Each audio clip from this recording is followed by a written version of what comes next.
La Villa Obo, c'est une rencontre avec Rémi.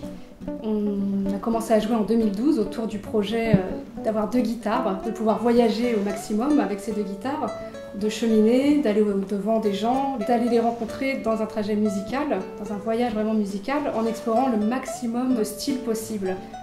On a commencé donc en faisant plutôt de la guitare espagnole, à 2, et puis on s'est rendu compte qu'on pouvait partir en Bretagne, dans les régions celtes, et rajouter cette touche aussi celtique, ce qu'on a fait dans notre premier tube qu'on a sorti.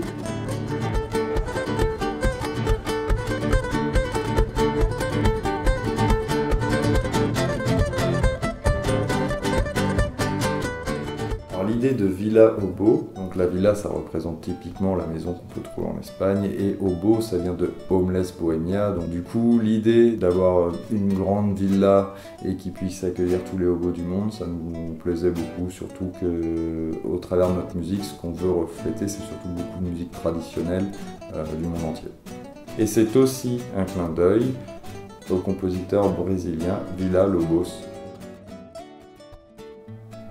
Alors ce qui est intéressant dans nos 2 histoires, c'est que moi, comme je viens du classique, élaborer une structure, c'est ce qui est peut-être le plus simple pour moi en musique.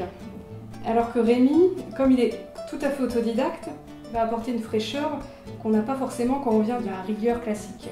Du coup on fonctionne pas mal parce qu'en général il y en a un des 2 qui amène l'idée, et la trame va se faire petit à petit, en général à 2. Et puis souvent il y en a un des 2 du coup qui recadre beaucoup, et puis l'autre qui dit oui mais attends là on pourrait partir plus loin.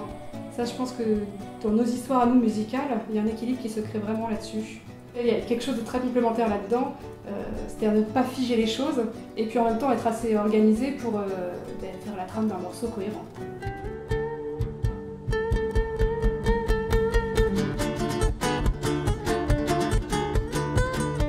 Ce qu'on aime beaucoup, c'est être sur la route. Clairement, on est plus un groupe de live. On adore aller en festival, aller à la rencontre des gens, partager des moments, des ressentis, des projets avec des gens. Donc nous, vraiment, on est attirés par la route, par le fait de tourner.